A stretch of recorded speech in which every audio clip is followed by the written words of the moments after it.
a friendship that'll never ever end.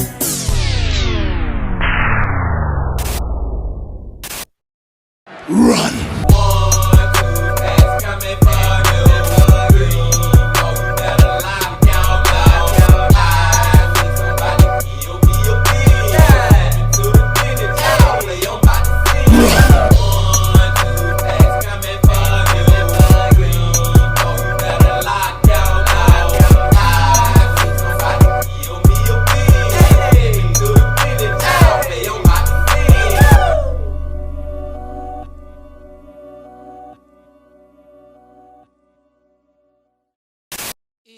It's a beautiful day in the neighborhood.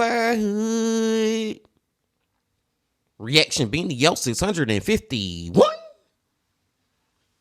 Chat in that neighborhood. My brothers and sisters, we are in for a long video today, Bean Team. And that video is coming from the Lazy Man, better known as Lazy Masquerade. Back to the Lazy Man, y'all. And the title of the video is 5 Disturbing Posts Translated from 2chan. Now, I'm just sitting back wondering how disturbing these posts actually gonna be, Bean Team. Like, I feel like we in for some crazy what the is going on type of moment. Seriously. And we're about to check it out.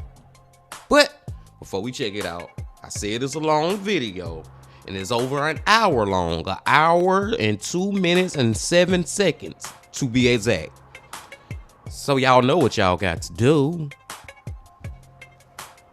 Get whatever you might need. Get what you need, please. We are back to the Lazy Masquerade. Y'all got what y'all need, y'all ready to go. Then let's go.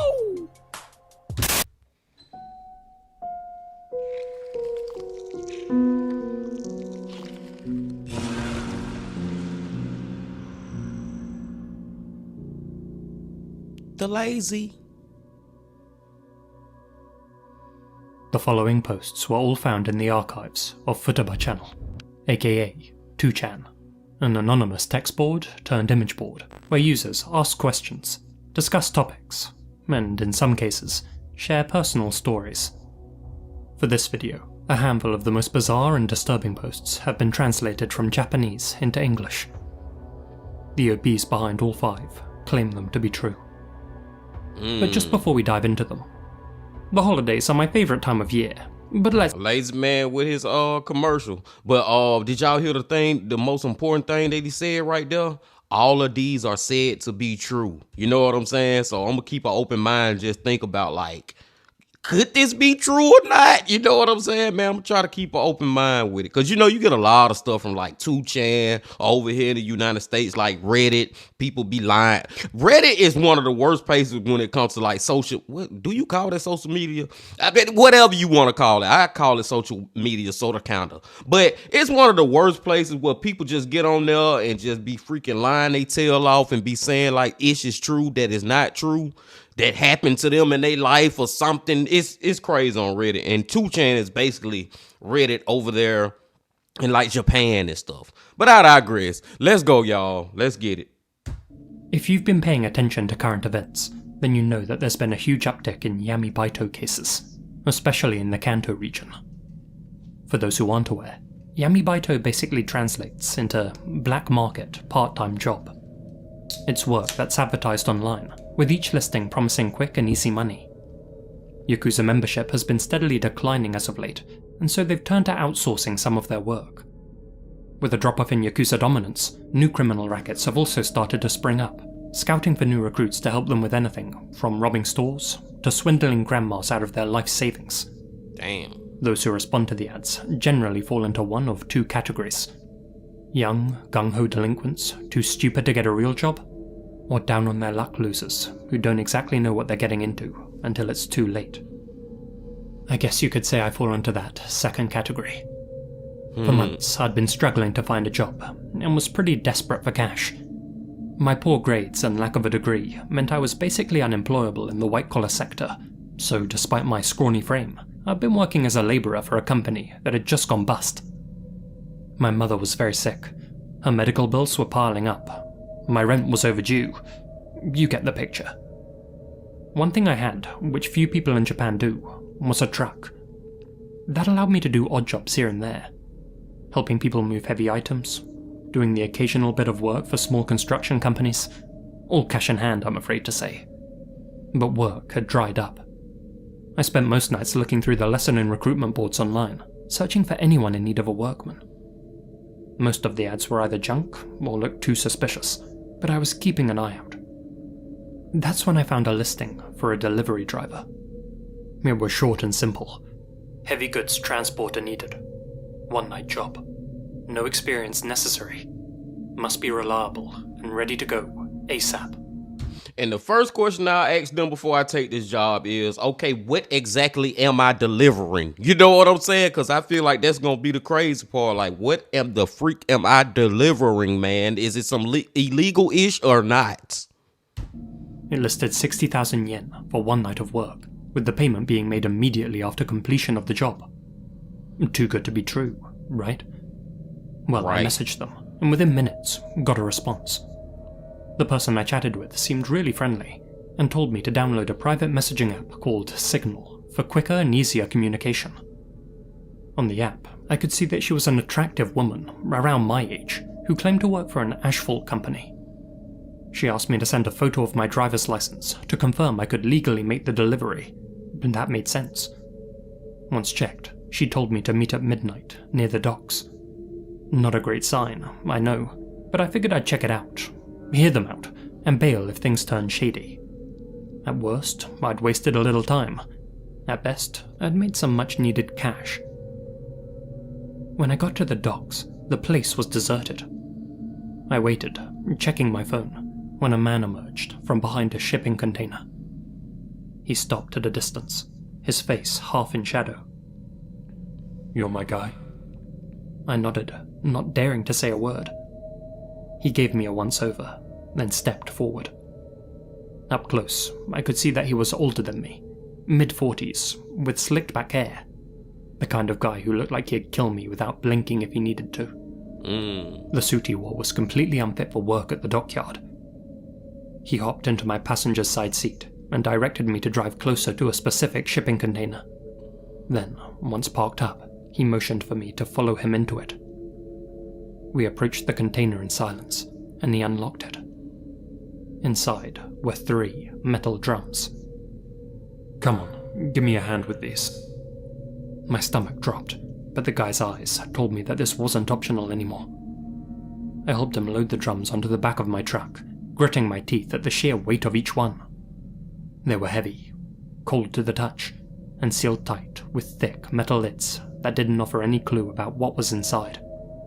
I tell you what's inside, some goddamn humans. That's what I think inside, man. I think this dude is getting hired to freaking transport body parts or just the whole body. I don't freaking know, y'all. Whatever in them goddamn metal drums, it ain't pretty. It ain't good. I tell you that much. When we were done, he handed me an envelope. Surprisingly, it was half of the payment up front. He told me to check my phone, and then left in a black sedan without saying so much as a goodbye.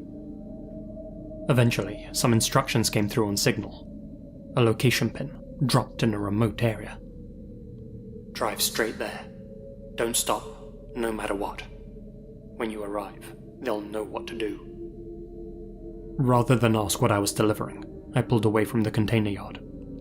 My thoughts kept drifting to the weight of the drums, the strange secrecy, but the money was real, and I had bills to pay. So I did as I was told, keeping an eye out for police cars, just in case. The pin led me to an asphalt plant, which looked exactly as you'd expect. Isolated, grim, with towering silos and thick machinery, dimly lit by a few fluorescent lights. When I arrived, a worker, sweaty, grimy and indifferent, met me at the gate and waved me through. He directed me to a steaming vat of coal tar, a dark, bubbling mass used for paving roads. He gave me a brief, wordless nod, motioning to the drums. I opened the truck bed and rolled out the first drum over the back, trying not to breathe too deeply as the hot stench of tarmac filled my lungs.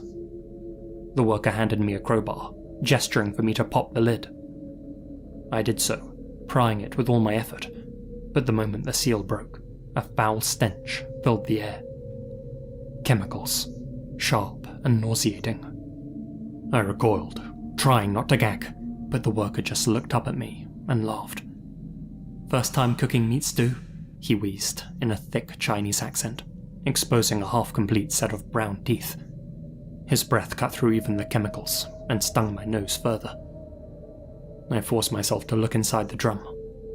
The contents were wrapped tightly in thick plastic sheeting, taped up to form a solid mass.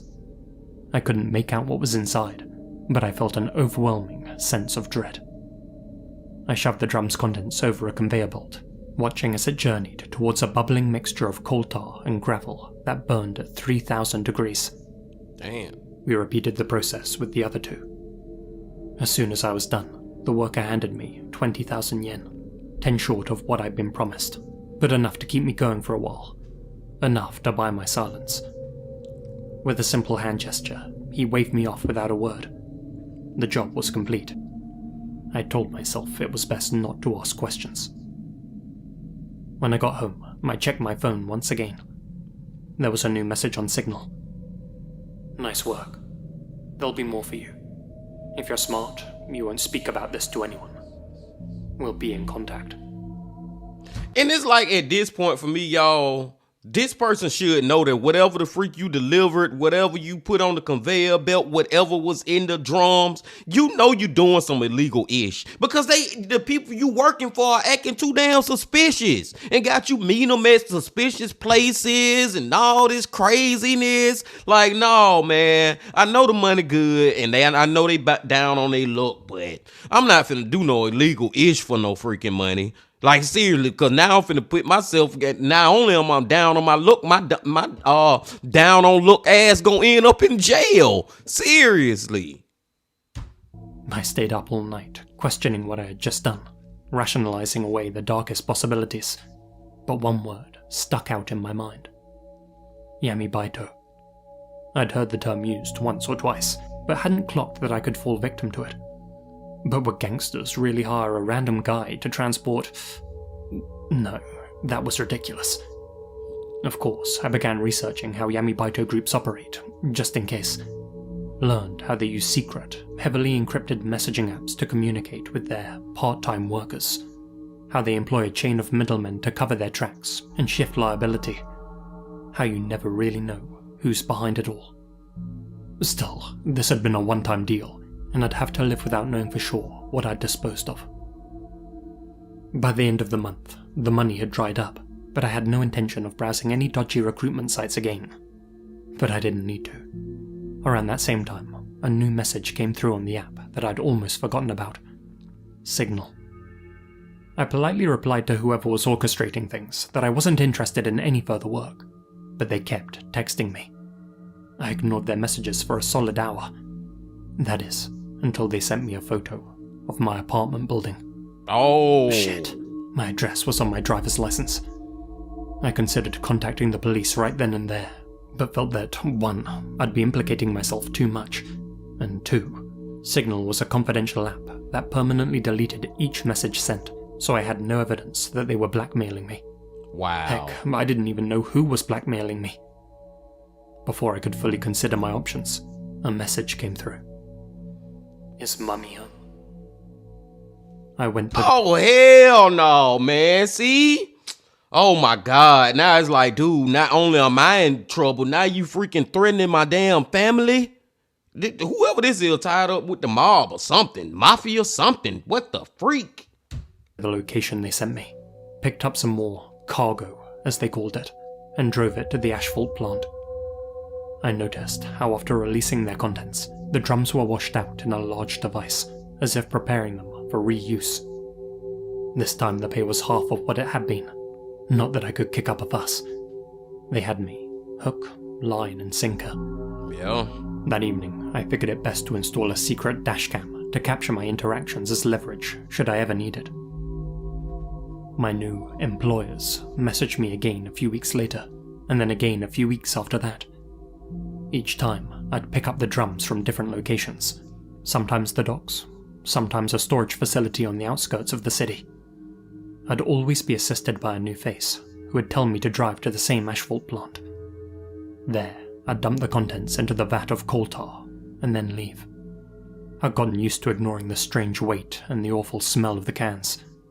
My mother's medical bills were piling up, and I kept reminding myself that this was for her. But eventually, curiosity got the better of me. One night, after another pickup, I couldn't resist. I drove to a deserted back road and carefully pried open the lid of one of the drums. The contents were wrapped up in the same thick plastic sheeting, but this time, something was different. Part of the wrapping had loosened, revealing a hint of what was underneath. My hands were shaking as I pulled back the plastic. There, staring up at me through a layer of cellophane, was a human face. Pale, one eye open, the other half open, skin stretched tight across lifeless features. I stumbled back, dropping the crowbar. My mind was racing, a sick feeling rising in my gut as my darkest suspicion was confirmed. Those drums I'd been transporting to the plant had been filled with bodies. I'd been helping them dispose of murdered enemies of one syndicate or another, erasing them in vats of coal tar where no one would ever find them. All trace of them erased. Their melted bodies used to pave city roads. I slammed the lid back onto the drum and sat there in silence. Boy, didn't we call it, Bean Team? Didn't we freaking call it, man? I felt like it was gonna be bodies in those damn drums. But this person is in such a effed up situation. Such a pimp in a hard place, so to speak, man. Like, seriously, if I freaking don't keep doing this craziness, they asking me about, is mommy home? Like, they threaten me like that. So it's like, damn, man, what do I do if I call the police or contact the police or anything? If they just see the police outside my house or see me speaking to the police outside my house while they ducked off somewhere in the shadows, they see that, they might still end up killing me and my mama and whoever else. You know what I'm saying? So it's like, damn, man, I gotta keep doing this ish. I don't know, y'all. That's a hard one to think about, man. I'll be going back and forth like, should I keep doing this ish? But I just feel like, and if this was real life, I'll think about it a little harder. But just me thinking right now, just saying something, I feel like I would get to the point where it's like, man, and this may be the wrong decision, Bean Team, but it'd be like, man, I'm just keep on doing this shit because I don't want nothing to happen to my mama. You know what I'm saying, man? Like, seriously, but I hate they even got in this situation. I digress, y'all. I like this one. Let's go. Say what you will, but I finished the job that night. Dumped the bodies as usual, and immediately removed the recording equipment from my truck out of fear of being found out. But I couldn't sleep. Couldn't eat. Every time I closed my eyes, I saw that face staring up at me. I spent the rest of the night trying to figure out what to do, though in the pit of my stomach, I knew there was no way out of this. I'd already dug myself in too deep, and the people I was working for weren't the kind of people you walk away from. Desperately, my mind tried to find an escape route. I could drop an anonymous tip, let the cops know what was going on at the asphalt plant. But then again, I'd been making these deliveries of my own accord, using my own vehicle, and had no evidence of who had been messaging me, or even that I had been messaged. I still had footage of a few low-level grunts giving me vague instructions, sure, but other saps who have gone down for Yami Baito played the ignorance card too, saying they didn't know what they were involved in, and that they had been blackmailed. And you know where those guys are right now? Rotting in a Japanese prison. Damn. I could run away, move to the countryside, but my mother was too old and too sick to leave the apartment. Perhaps I could just crash my truck. Maybe they'd find another driver. I'd struggle to make ends meet without it, but I'd find a way. But then I thought of all the people who had done this job before me. Had they been in one of the drums I'd delivered? Was I their replacement? If I screwed up, was I going to be replaced? I started avoiding the signal messages, hoping that they'd just give up on me. But after a few days, a new message came through. Another delivery. No delays. I ignored it. A part of me knew I was putting myself and my mother in danger, but I couldn't bring myself to go back. Not after what I'd seen. But the messages kept coming, each more insistent than the last. Don't ignore me. Or do you want your mum to end up in a tin can? We own you. That night, I drove to the plant with a single drum I'd collected. I went through the motions mechanically, pushing the drum's contents into the bubbling tar, watching it sink beneath the surface. I didn't look inside, didn't think about what or who I was disposing of. I'd become numb. And I kept doing it. Every few weeks, drum after drum, because I knew there was no escape. The guy was right. They owned me, had me in their grip with no way out. And each time I drove away from the plant, I couldn't shake the realization that I'd become just another cog in their machine. Another disposable worker doing their dirty work, burying their secrets in asphalt. When my mother passed away, I packed my essentials, factory reset my phone, and moved out of Tokyo, telling no one where I was going. I'm sure at least one of you will send in a tip about this story, and that's fine. I'm confident enough time's passed. I've been careful not to give away anything that could identify me in this write-up, and don't bother asking for any more info either. I've since found new work in a far-off city, and life is going much better for me these days. I occasionally have to make business trips through Tokyo, and each time I do, I can't help but think how smooth the roads are, and what's hidden inside them. This story was posted shortly before a syndicate was exposed for using this exact same asphalt method to dispose of human remains. Awareness of Yamibaito has since grown, and is currently one of the main news topics in Japan.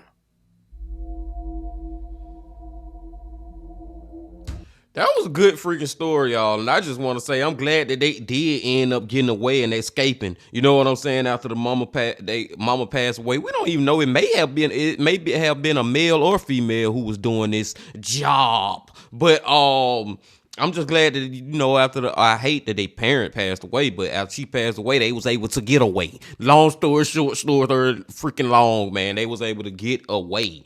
Like, just go rogue, not go rogue, but go silent. Just erase my whole life, leave everything behind, just move to another place where nobody knows where nobody knows your name. Like, seriously, man. And hey, Bato shit is crazy. The thing that they said at the end of the story, like when they said they couldn't help but notice how smooth the roads are. Like, that is so crazy to think about, y'all. It make it kind of crazy and make me kind of think crazy. Like, when I'm driving on the street, am I driving on pavement that is mixed with human remains? You know what I'm saying? That's just a crazy freaking thought to have. But like I said, that was a good start, y'all. That was a good story, number one.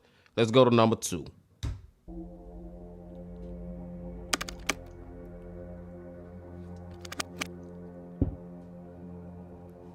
TLDR, I made the worst mistake of my life, trying to make my ex jealous. If you have ever thought about hiring a rent-a-girlfriend to show off, don't. Here's how it all started. My ex, Natsumi, and I had been broken up for about 8 months. She dumped me, saying that I lacked ambition, and I spent months wallowing, while she moved on to Daiki, some hotshot lawyer who probably wakes up doing push-ups, and who wears suits that cost more than my entire paycheck. It stung even worse when I learned that she'd be attending my cousin's Western-style wedding here in Nagasaki, and that she was bringing Daiki with her. I couldn't bear the thought of showing up alone, looking like the sad loser that she left behind. Enter Mio. I found Mio on one of those rent-a-girlfriend apps. The service was surprisingly professional. Profile pictures, bios. Mio stood out immediately. Late 20s. Cute, but not overly flashy, dyed brown hair, and a soft smile that looked genuine. We met up once before the wedding to go over some details. She seemed kind, professional, and honestly was way too good at her job. Noting my nerves, she confidently stated, "Don't worry, we'll make it look natural," giving me tips on how to act like a convincing boyfriend, and laying her hand atop mine in a reassuring way. At the wedding, Mio was incredible. She laughed at my jokes, clung to my arm like we were madly in love, and even teased me in a playful way that felt real. Natsumi definitely noticed. I caught her sneaking glances at us all night, and her lawyer boyfriend looked bored out of his mind. Toward the end of the reception, Natsumi actually pulled me aside and said, "We should catch up sometime." Suddenly, Mio took charge, and to my surprise, started making out with me right then and there. That wasn't supposed to be part of the service. I guess she was really willing to go the extra mile to make Natsumi jealous.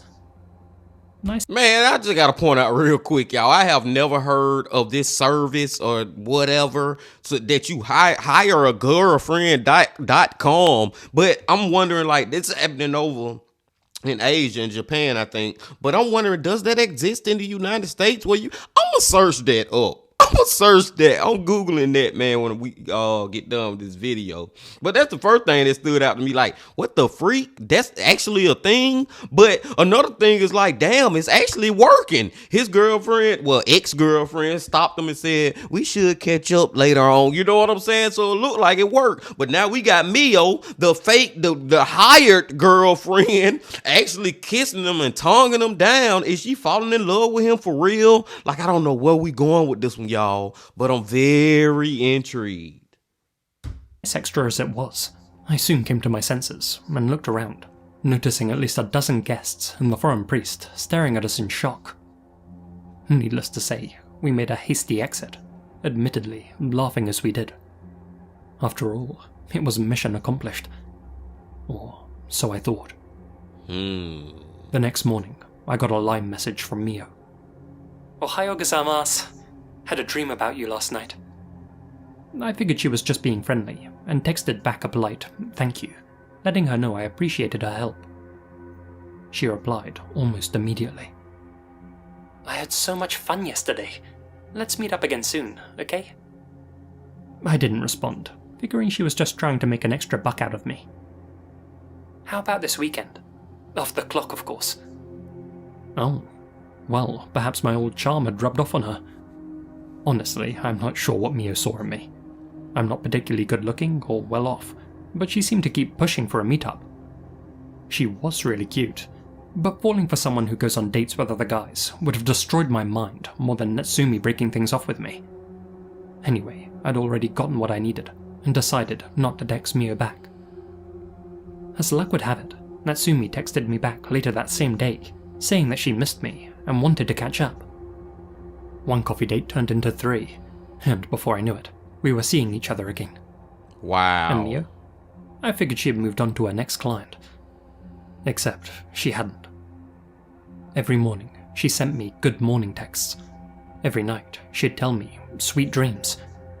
She started sending pictures of her meals, claiming that she had cooked them for me, and even sent me selfies from random places, saying, "Wish you were here."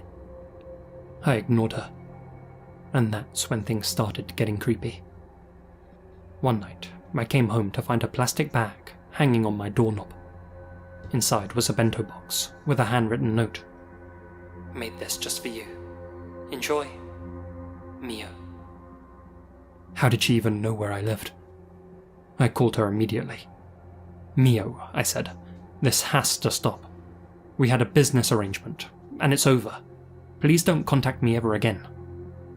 She giggled down the line, as if I had just told her a funny joke. "Oh, don't be silly. I know you're just saying that because she's beside you." I hung up and blocked her on everything. Line, Instagram, Facebook, every social media platform. But that didn't stop her. Over the next week, my mailbox started filling up with love letters. Dozens of them, all signed Mio. My trash can was overturned every other morning, and I swear I could feel someone watching me at night. Things came to a head when Natsumi came over one evening and parked in my usual spot. The next morning, she found a single rose on her windshield with a note. "You're in the way. Leave him, or else." And that's what I've been sitting right here thinking for a couple of minutes, y'all. Like, man, Mio might finna kill y'all, Natsumi. Yatsumi tomato. I'm thinking like, man, this girl, she might end up killing the dude. Like this lady reminds me, and I cannot remember the name of the woman in the movie, what her name was in the movie. But if y'all ever seen Thin Line Between Love and Hate with Martin Lawrence, this girl remind me of that type of chick, man, that just go crazy, man, that just become obsessed with you out of nowhere to the point they'll kill your ass before they let you go. You know what I'm saying, man? If you know, you know. This is crazy. I bet you would have never did that whole hire a girlfriend.com ish. But at the same time, y'all, that ish worked. Like that ish worked for real. Not only did they start back talking, they basically back together. Talking about the dude and Natsumi, whatever her name is. Let's go. Natsumi freaked out and obviously wanted to call the police. I convinced her not to, thinking this would all blow over. Big mistake. Eventually, Natsumi and I made things official. She posted a picture of us on Instagram, just a casual couple selfie. A message appeared under it from an account name I didn't recognize. "You'll regret this." That night, my doorbell rang at 3 a.m. I stumbled to the door, groggy and annoyed, but when I peered through the peephole, I saw Mio standing there in the rain, mascara running down her cheeks. I called the police. They told me to document everything, but said that they couldn't do much unless Mio physically harmed someone. The next day, I went to the agency that hired her, but they told me she no longer worked for them. Wow. When I pressed for details, the manager looked uncomfortable. We had to terminate her contract, he told me. There were issues. "And when was this?" I asked. "Oh, many months ago now." My mind boggled. Why had she still been available for contact through their app? "Oh, sorry, we're a small company, you understand. Sometimes we forget to update our servers." Arsehole. That same week, as I was watching TV and waiting for Natsumi to come over after work, my phone buzzed in my pocket. It was a text from Natsumi's number. "If you love her so much, come and find her." Attached was a picture of Natsumi, sat in a chair, looking terrified. The background was dark, but I recognized it instantly. The chapel on the outskirts of town. The same one my cousin's wedding had been held in. I didn't think. I just drove, dialing the cops as I did.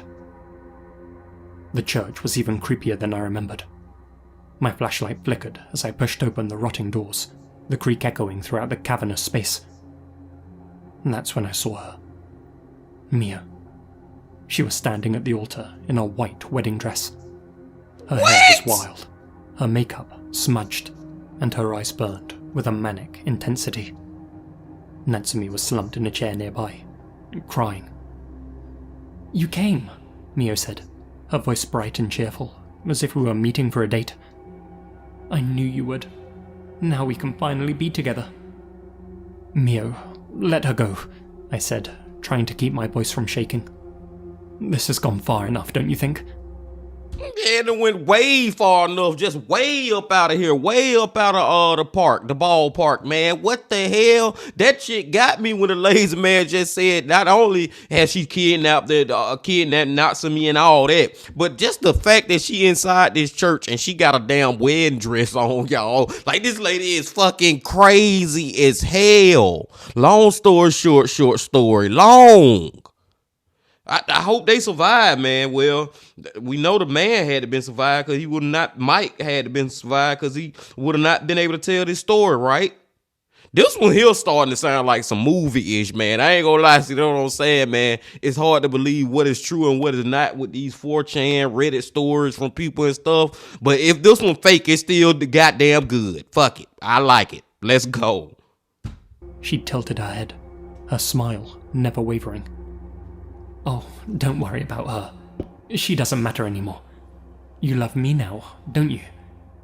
She stepped closer, wiping a bloody knife that she held in her hand against her white dress. "Remember just over there? That's where we shared our first kiss." "Oh, Mio," I said.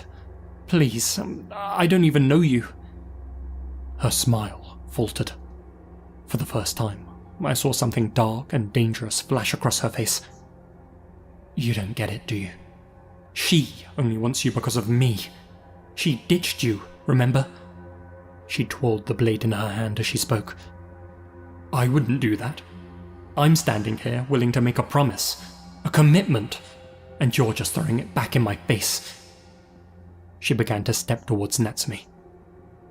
I don't remember what happened next. Adrenaline took over. I lunged at Mio, knocking the knife out of her hand, and the rest is just black. Officers from the local Koban arrived just in time. As they dragged Mio away, she screamed, "You'll never be happy with her. You'll regret this." Thankfully, Natsumi's injuries weren't serious. After the incident, she went to stay with her parents. I called her and explained the entire situation. How I'd hired Mio to try and win her back, and how she must have developed some sort of attachment to me. That went down about as well as you'd expect. Natsumi left me, for the second time, and as karma would have it, got back together with Daiki. Wow. I guess it's what I deserve, given this whole situation was my fault, and I haven't heard from her since. As for Mio, she was given a short sentence and a restraining order. This all happened about 2 years ago, so why bring this story up now, you may ask? Well, frankly, after pushing everyone I care about away, I'm looking for some advice and support. Recently, my phone keeps buzzing with calls from an unknown number, but I never answer them. I don't have to. The follow-up texts make it clear who's calling. Mio's out, and she's looking for me. I've installed new locks and security cameras, changed my number, but it doesn't feel like enough. Sometimes, late at night, I hear Mio's words in my head. You'll regret this. I already do.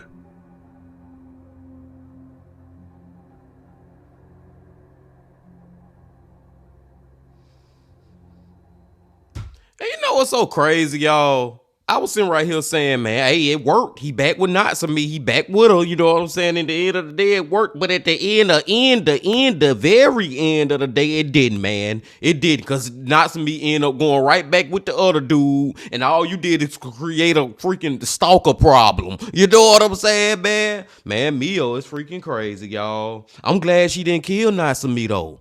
That we can't say that, but boy, she done got back out and she back out on the prowl looking for that man again. He might need to do like the first case and move the freak away, come to the United States or something. He might have to not only cross a border, he might have to cross the freaking water to get away from Mio crazy ass, man.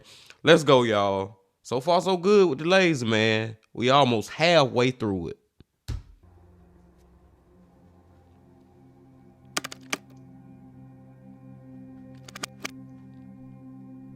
My buddy Kenji has always been a little eccentric. For years, he had gotten lost in weird rabbit holes about precognition, telekinesis, astral projection, whatever caught his attention at the time. He had quit his job and become something of a hikikomori, rarely leaving his apartment and devoting the majority of his time to those hobbies. But this last obsession was next level, even for him. It started when he found this old hardback in a second-hand bookstore in Saitama. He called me at 2 AM, practically yelling down the phone. "Teleportation," he said. "There's a way to learn it here." I thought he was joking, but a week later, Kenji showed up at my apartment, eyes wild, practically vibrating with excitement. He shoved the book into my hands, insisting I read it. He called it a grimoire, but to me, it just looked like some old science book. Honestly, the text inside looked like gibberish. Old, indecipherable kanji, weird diagrams, and just page after page talking about ley lines and gateways. How certain specific points in the world are connected with others, and how you can jump from one to the next. One warning read that you had to be careful which exit you jump to though, or else you could end up somewhere that you don't want to be. It was all a load of drivel, of course, but Kenji swore it was real. He believed it held the key to teleporting anywhere in an instant. All he had to do was decode some of the archaic characters. Just think about it, dude. No more trains, no more long flights. Just... you're wherever you want to be, instantaneously. Obviously, I tried to reason with him. I told him he was spending too much time alone indoors, that he needed to go outside, talk to people, touch grass, maybe even see a doctor. But he just laughed it off, saying, "I'm on the verge of something incredible here." Concerned. Hey, them is facts though. I gotta agree with Kenji. I think the dude named Kenji who got this crazy theory about teleportation or whatever. But he is spitting facts though. It would be incredible if we figured out. Well, I don't know about the whole world, but let's just say me and y'all being a team. If we knew how to teleport, do you know how much easier our life could be? If we could just teleport, I could just teleport right from my freaking home and be at work in an instant. Do you know how much time and effort and energy and the traffic? Oh my God, the traffic. Do you know how much better and stress-free my life would be if I could just teleport to the freaking grocery store, teleport to my Devil's Lettuce man house, get my Devil's Lettuce, then teleport right back here? That would be so freaking incredible, man. I like his thought, but we all know. Yeah, I don't know where we going in this story, but we all know teleportation is not real. Or is it? And for his mental well-being, I started paying Kenji regular visits after work. His room had turned into a mess of incense, chalk circles, and pages covered in equations and frantic scribbles. His skin got pale, and he lost weight. When I asked if he was even eating, he'd just smile and say, "Almost there now." The day he broke his leg, he called me, laughing like a lunatic, saying he had come so close, said he had just missed by a few meters. I went over and found him lying at the foot of the staircase, clutching his leg, barely able to stand. He had this eerie look in his eyes, manic but satisfied. I got him to the hospital, but the whole way he just kept muttering, "I was there. I was actually there." He claimed that he had teleported from a different room, but came out on the staircase and took a fall. The doctors didn't think he was safe to go home. They wanted him to stay overnight, not just for his leg, but for a mental evaluation. I was relieved, honestly. I hoped a night under medical supervision would help him snap out of it. The next day, I went to check on him, only to find his bed empty, covered in what appeared to be a gravel-like substance. The staff were just as confused as I was. They checked every record, every security camera. They swore he hadn't checked out, hadn't been discharged, nothing. It was as if he simply disappeared. According to a nurse, the last time that she had seen Kenji, he was lying in his bed, reading an old book. I pushed down the rising panic inside me, telling myself there had to be a rational explanation. Days passed. His family plastered the city with missing person posters, contacted everyone who might have seen him, but nobody knew anything. Then, exactly 1 week later, we got a call from the police. Inside a disused warehouse in Hokkaido, halfway across the country from where Kenji had been hospitalized, they found a pair of severed human legs, lying outstretched against a thick concrete wall. One of the legs was in a hospital cast. The rest of the body was nowhere in sight. A DNA test confirmed that the legs belonged to Kenji. The police didn't know what to make of the scene, whether some of the local bears had got to him, or whether this was the work of an active psychopath. As to how he had travelled so far from Saitama with a broken leg, and why he had gone to an abandoned warehouse in Hokkaido, well, even his family couldn't explain that. All I could do was think about Kenji's damn book, his theories, his mutterings that night about almost getting it right. I told the officers what Kenji had been working on, but they just gave me that pitying look, like I'd lost it too. They sealed off the warehouse, chalked it up to misadventure, said that bears got the rest of him, and closed the case. But I can't get it out of my head. Had Kenji truly lost his marbles, or had he really figured it out? Just enough to make it across the country, but not enough to survive the journey. As for the book itself, nobody knows where it is, but I have a horrible feeling that if you were to knock down that wall in that disused warehouse, you'd find it embedded in the concrete, along with the missing parts of my friend. That was a crazy one to just think about, y'all. Like, seriously, when you look at the fact of, I'm thinking that Kenji figured out how to teleport, but he didn't know how to do it safely, so to speak. You know what I'm saying? He probably teleported. And for my Marvel fans out there, you know how Doctor Strange and he had the circle thingy. I can't think of the word right now, but you know the circle thing that they teleport in and out of. You remember Infinity War, and it was one scene early on in the movie when he first was fighting with Hulk and Captain America, and then Spider-Man showed up. That whole scene right there, and he ended up teleporting half of somebody's body. One of the monster's arms or something fell off into this place, but the rest of his body went somewhere else. If you a Marvel fan, if you ever seen Infinity War, you know what the freak I'm talking about. And I feel like maybe when he teleported, half his body like got cut up from the teleportation thingy. I know I'm all in fantasy land right now, BT. But hey, man, we having a good time with the Lazy Man, listening to these crazy 4chan stories, and that one was pretty good too. Because the thought of being able to teleport is just like I said, man, it'll make our lives so much easier. Now I'm just saying us, Bean Team, just us, me and y'all out there. I'm not talking about the whole world, because if the whole world know how to freaking teleport, I don't think it'll be good. I think it'll be horrible, because there'll be a lot of people out here teleporting doing the most evilish-ish ever, man. Let's go. I think we got two more.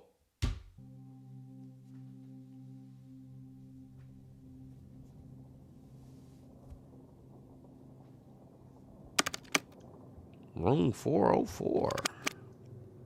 The legend of Room 404 has been circulating on dark web forums and hacker sites for years. Most people dismiss it as a myth, but the story goes like this. Room 404 is an exclusive chat room that appears randomly on certain covert messaging platforms at exactly 4:04 AM, a time when most people are either deeply asleep or delirious from staying up too late. There are no invitations, and there's no way to access it intentionally. And supposedly, the link just appears in your recommended or random rooms once in a while, labelled simply as Room 404. Whether out of intrigue or ignorance, the room fills up whenever it's live.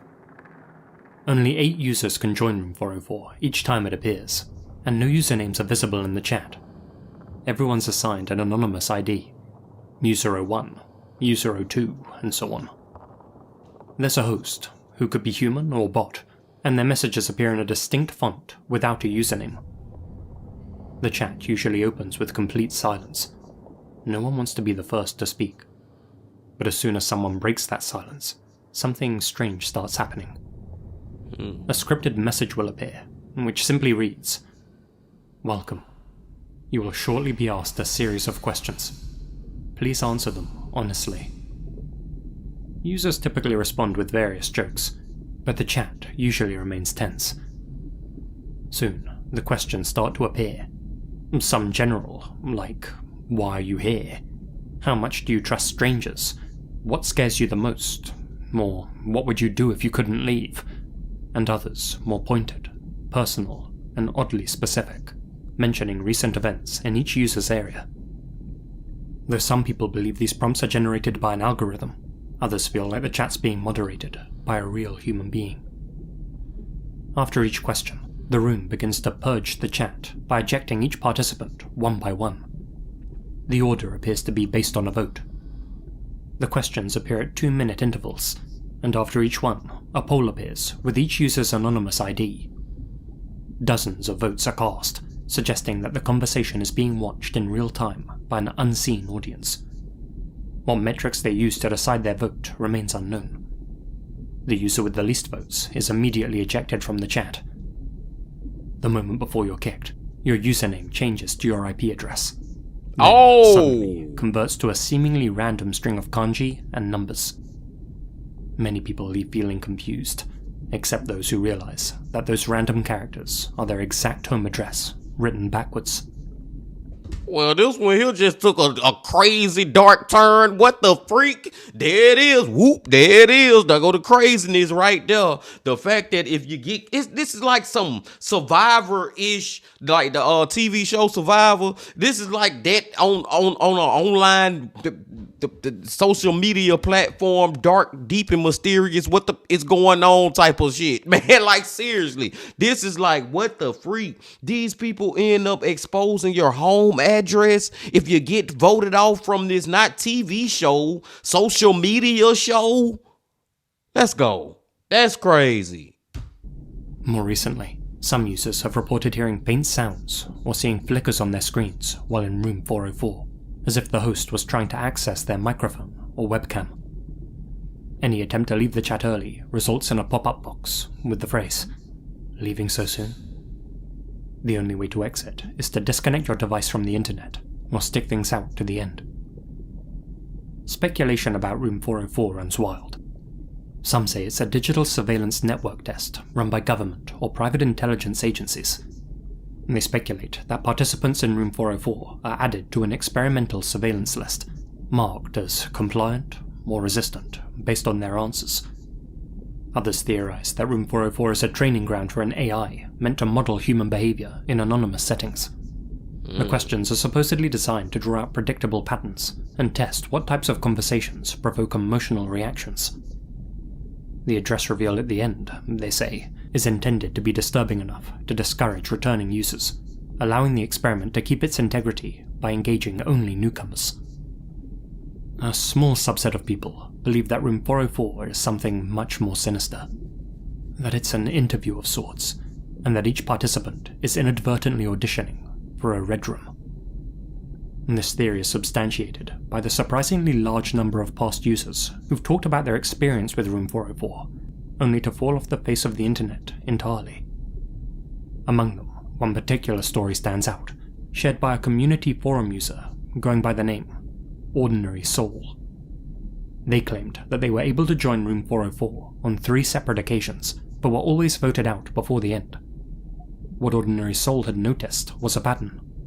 Most users tended to give joke answers to the questions, but unlike on most platforms, in room 404, those who gave more serious and considered responses seemed to receive more votes from the invisible audience and survived to the next round.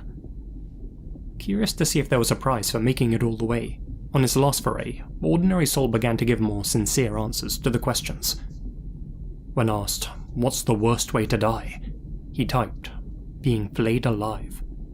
When asked about who would miss him if he suddenly died, he said, "I have no wife, no children, and though my parents would mourn me, they're old. After they're gone, it's likely no one will remember me." He made it to the final, where he and the other remaining user were asked, "What would you do if someone was watching you right now?"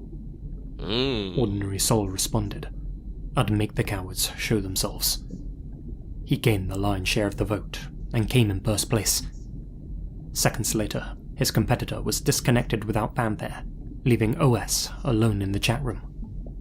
The final message, posted by either the host or a bot, simply read, "Congratulations, you're our winner. You'll receive your reward in the coming weeks. See you soon." As with all the other players, Ordinary Soul's username then briefly changed to his IP address and home address before the room shut down entirely. God damn, man, even if you win the game, y'all still gonna expose my freaking home address. I won and y'all still telling everybody where I live. And I'm wondering, y'all, like, who are the voters in this game? Like, who is doing the voting in this ish? Is it just real life random people? Like, who are these people? And I do feel like some of this controlled by AI, but at the same time, it got humans who are hovering above it all. You know what I'm saying? Who is really the mastermind and the one who really controlling everything behind the scenes. Now, what the hell kind of prize did this man go get for winning? Because all I heard was he got the same effed up ish happened to him that everybody else got. And winning probably gonna give him even more effed up ish than if he had lost. But let's see. According to a series of posts Ordinary Soul later made on that same forum, he'd begun noticing faint sounds coming from his computer. He described it as static-like bursts of unintelligible whispers. He later reported seeing the green light on his webcam turn on, suggesting it was active despite him not having used it. It switched itself off hastily, and he chalked it up to a simple glitch. Days later, though, he started receiving ominous emails from various untraceable addresses, the subject lines reading, "Your prize, but each email only contained images of empty rooms, shadows, and distorted faces. He wrote back to the sender, but never received a reply. When he tried to download or take a screen capture of the images, they'd turn out blank. When he saw room 404 appear again, he tried to rejoin in hopes of getting some answers, but found that he had been blocked. In a thread a week later, he wrote how he had just logged off and gone to bed, but had been awoken by a text-to-speech voice loudly croak from his computer. Good night, Tsubasa. Tsubasa was OS's real name. He jolted up, noticing the green light on his webcam active again, and rushed over to disconnect the cam and his microphone. In that same thread, he responded to commenters, some telling him he was just paranoid, others advising him to turn off his computer and get out of the house. He stated that he would, and, using his phone, said he was making his way to an internet cafe in town where he'd be able to stay for the night. The last post by Ordinary Soul simply read, "I'm almost at the cafe, but I think I'm being followed IRL." No one has heard from him since. Wow.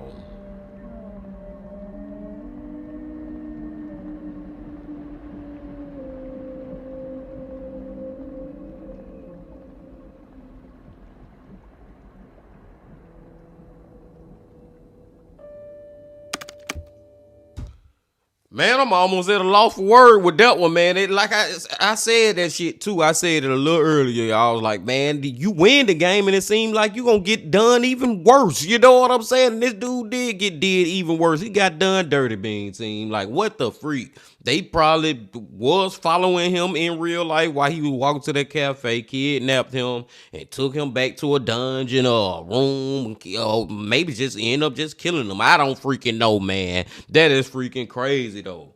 That stuff like that make me want to stay off the internet. Stay off like, I kept thinking about Discord that would happen in. What if, for y'all that know what Discord is, what if it's shit going on like that on Discord? Ugh. That's crazy. Let's go to the last one.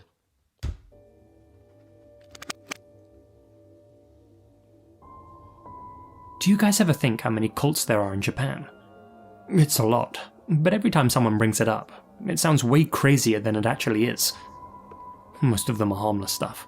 Old ladies getting together to pray for good weather, some pyramid scheme dressed up as a spiritual awakening, or some hippie types meditating in the woods. Mostly scams, you know. You laugh it off, because no one's really drinking the Kool-Aid over here. Or so I thought. So last week, my buddy Yuto hit me up out of the blue.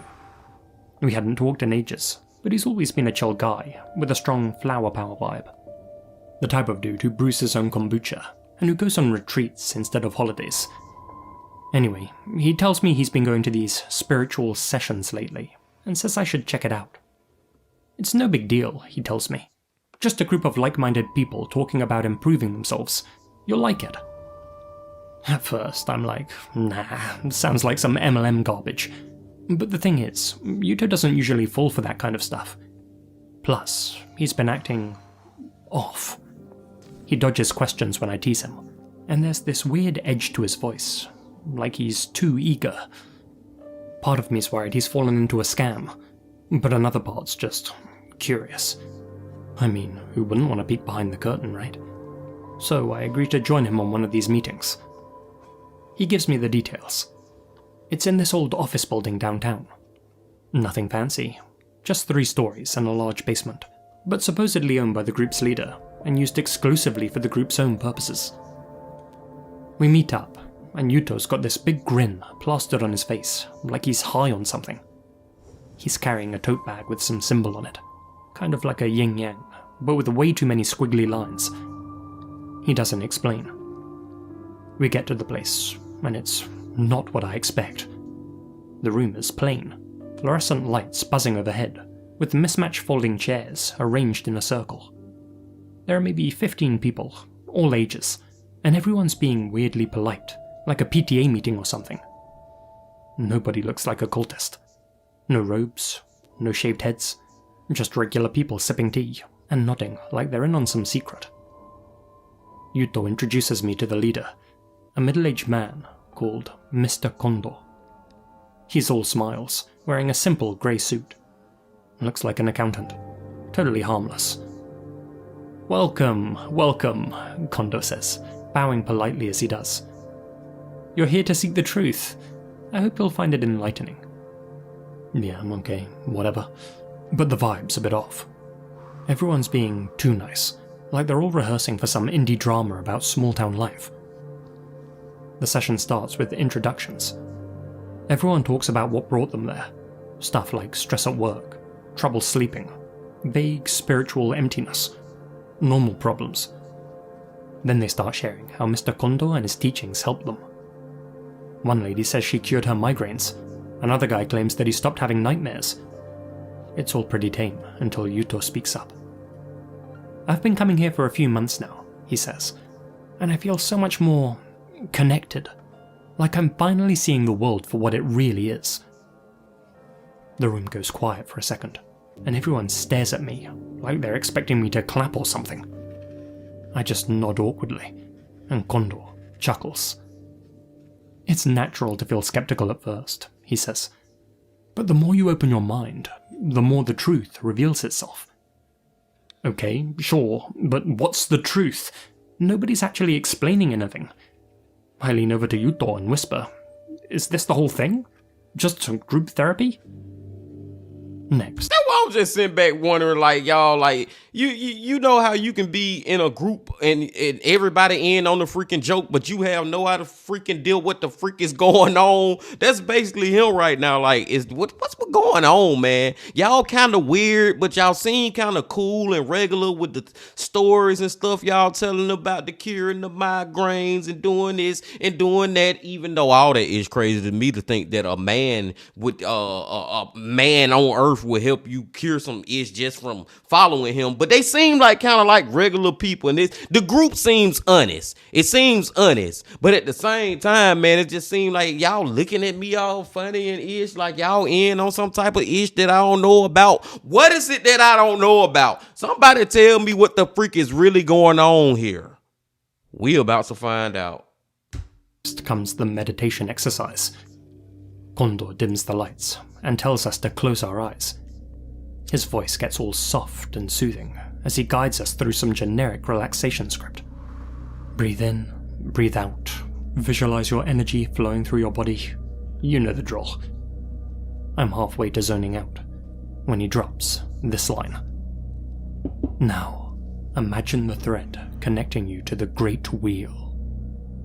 I open my eyes just enough to subtly look around, and everyone else is deep in it, swaying slightly in their chairs. Kondo's voice gets lower, almost like a whisper. The Great Wheel turns, and we turn with it. But some threads must be severed to keep the balance. What threads? What balance? I glance around, but nobody else looks freaked out. Kondo keeps going, talking about how our inner weights are dragging the wheel off course. He says we need to purge the impurities to restore harmony. Then he pulls out this thing. It's a wooden disc, about the size of a dinner plate, with that squiggly yin-yang symbol carved into it. He places it within a round slot in the floor, in the center of the circle. It fits into it like a glove, and he tells us to focus our energy on it. That's when I notice the air feels heavy, like the room's suddenly too small. The fluorescent lights flicker, but maybe I'm just imagining it. Kondo's voice gets sharper, almost commanding. Focus. Let go of your doubt. Feel the wheel turning. The others are chanting now, softly at first, but it builds into this low, rhythmic hum. My chest feels tight, and my guts are screaming, get out! But I don't want to bail and leave Yuto there by himself. So I stay. The chanting reaches this weird crescendo, and Kondo slams his hand onto the desk. The room goes dead silent, and just for a split second, I swear I hear something, like a faint, grinding noise, metal on metal, coming from nowhere and everywhere. I make eye contact with the others, but nobody else seems concerned about it. Rather, they nod in unison. Kondo looks up, eyes wide, and says, The wheel turns. Everyone murmurs, the wheel turns, like it's a reflex. Then Kondo turns to me. Anon, would you like to offer your doubts to the wheel? Before I can answer, Yuto nudges me and whispers, it's okay, just touch the disc. My brain's screaming no, but all eyes are on me. I reach out, and the second my fingers graze the wood, I feel this pull, like something's tugging at my chest. Not physically, but inside. I jerk my hand back, and Kondo's smile falters. You're resisting, he says softly. That's normal for beginners. But remember, the wheel spares no one. Man, who the freak is the wheel? That's what I'll be like, man, what the... Yeah, everybody in this goddamn room know what the freak is going on but me. Can somebody explain this ish to me, man? Seriously. Me from what exactly? Nobody explains. The session ends soon after, and I practically drag Yuto outside. As soon as we're alone, I ask him straight up, what the hell was that?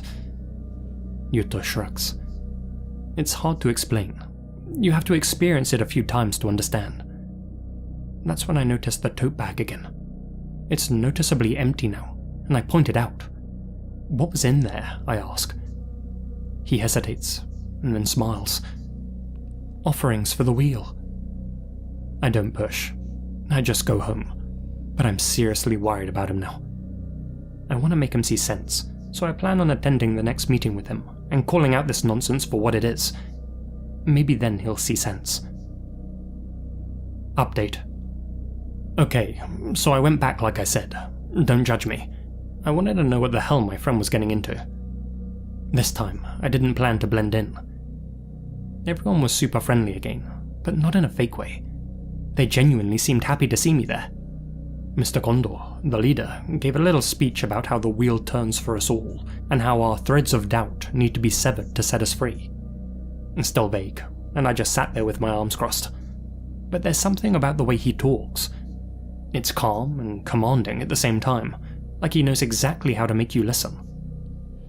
During the meditation, I planned to nudge Yuto, when I felt that heaviness in the air again.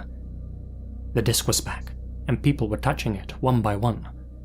When it got to me, I thought, heck, what's the harm in trying? This time, it felt stronger, like something inside me was being pulled apart. Not painful, but weirdly relieving. Yuto said afterwards, see, you're starting to feel it. Feel what exactly? I'm not sure, but I can't stop thinking about it. We're meeting Kondo for a beer later, so I can pick his brain a little more and prove logically how their beliefs don't add up in front of Yuto. That should make him see sense. Update 2. Yuto and I met with Mr. Kondo for a beer after work. I plan to challenge his logic and expose him in front of Yuto. It's hard to explain, but after a bit of back and forth, I felt like I started to get it. The wheel isn't literal, duh. It's like this concept of life and energy constantly turning, with all of us as threads attached to it. When we cling to negative things, like doubt, fear, anger, it slows the wheel down. That's why the sessions are about letting go. When you touch the disc, you're focusing your energy to release those negative threads. We had a meditation session later that evening, and honestly, I felt lighter afterwards. I didn't realize how much stress I was carrying until now. I know it sounds hokey, but it worked. Yuto says it's the same for him. Even his boss has been noticing how productive he's been lately. Update 3. It's like, I get the concept of the wheel, you know what I'm saying, man? But it's like, for me, it ain't reality. You know what I'm saying? Like, I just put it to y'all this way, Bean Team.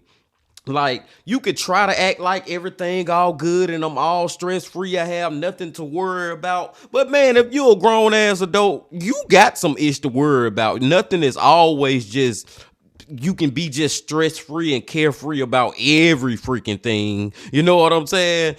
For a lot of us, freaking work, that's something we gotta worry about. I don't know, maybe I'm thinking about life in a different way than that group is, man. But it's crazy that the person who was skeptical, now they done got involved with this ish. And update 3 might be crazy as hell, because I feel like we're gonna get some craziness before the end that's even crazier than what we have heard. Even though, like I said, I understand the concept and what they trying to believe in, but it's just not realistic to me. I don't know. Let's go. I know you guys are calling me a sucker in the thread, but hear me out. The wheel makes sense.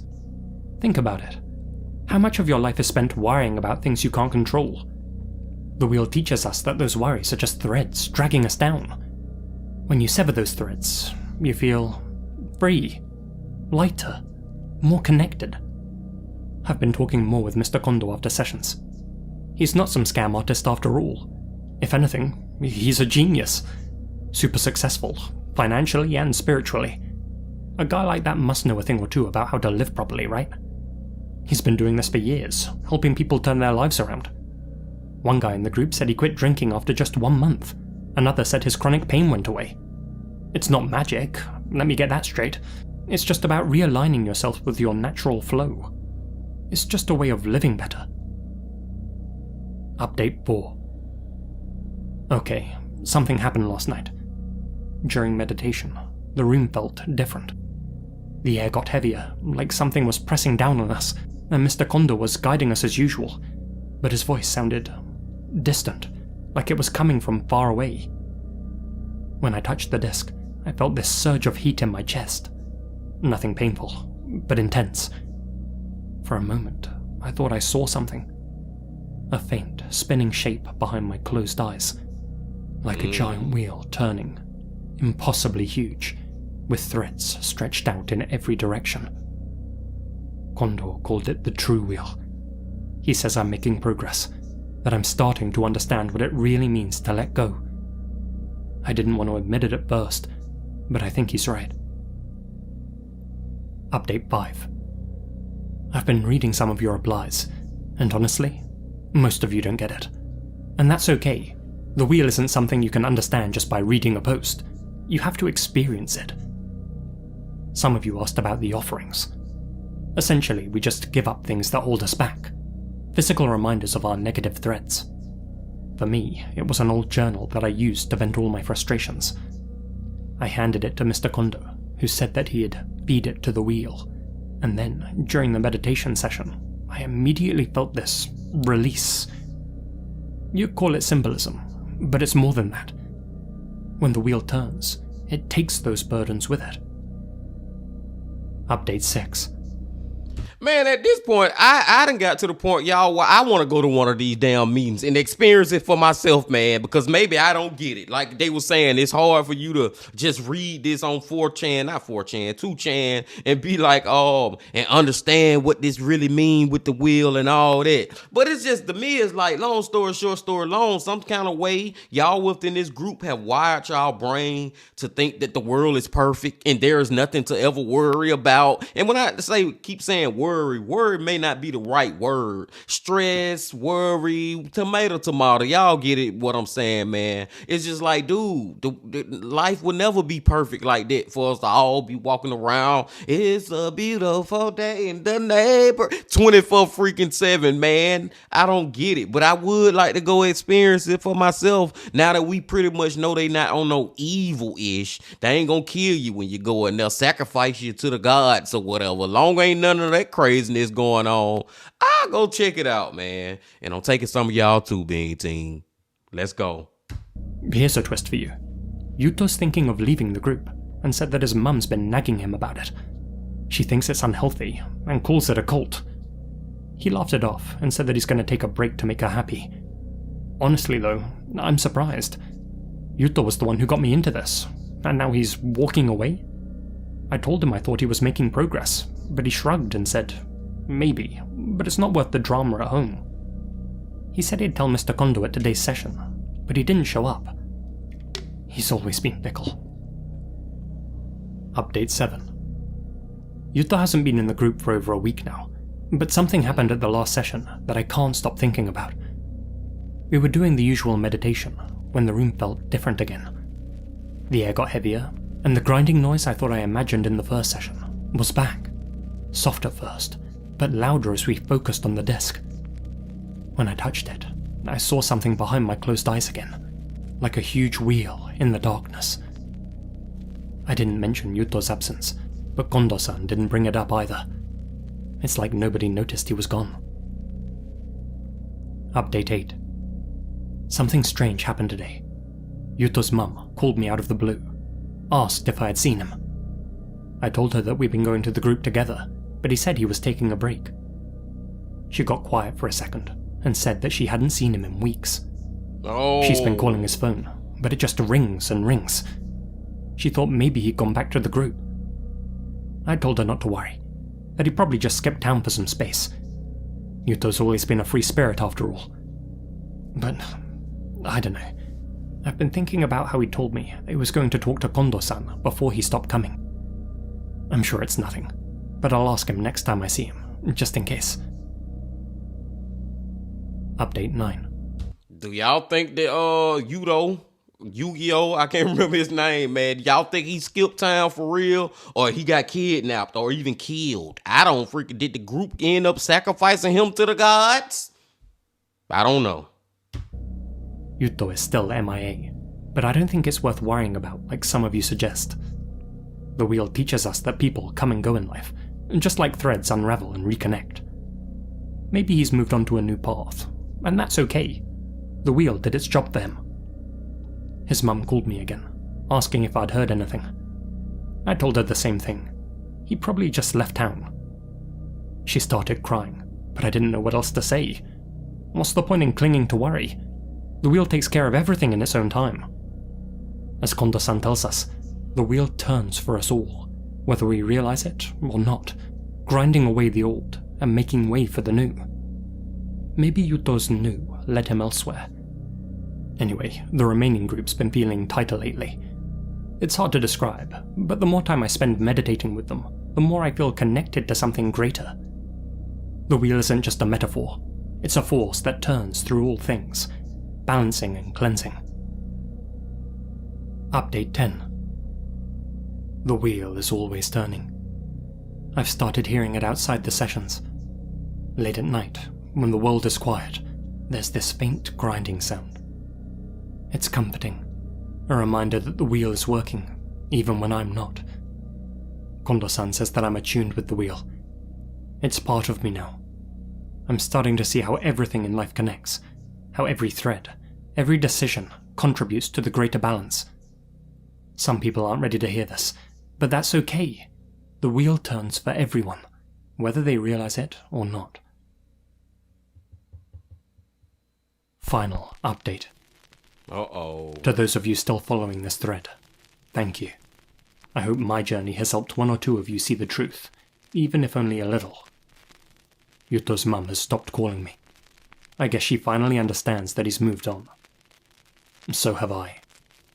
I've let go of my doubts, my fears, even my connections to the outside world. The wheel has shown me my purpose, and I've decided to dedicate myself to it fully under Kondo-sama's mentorship. You might not understand yet, but that's okay. The wheel turns, for everyone. Even you, whether you acknowledge it or not.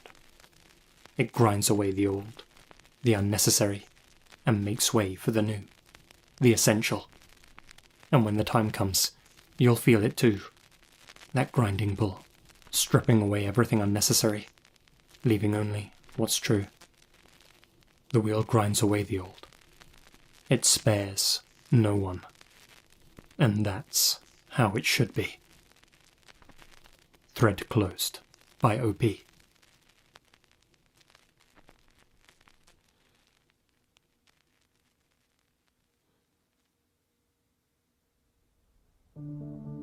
Before the video ends.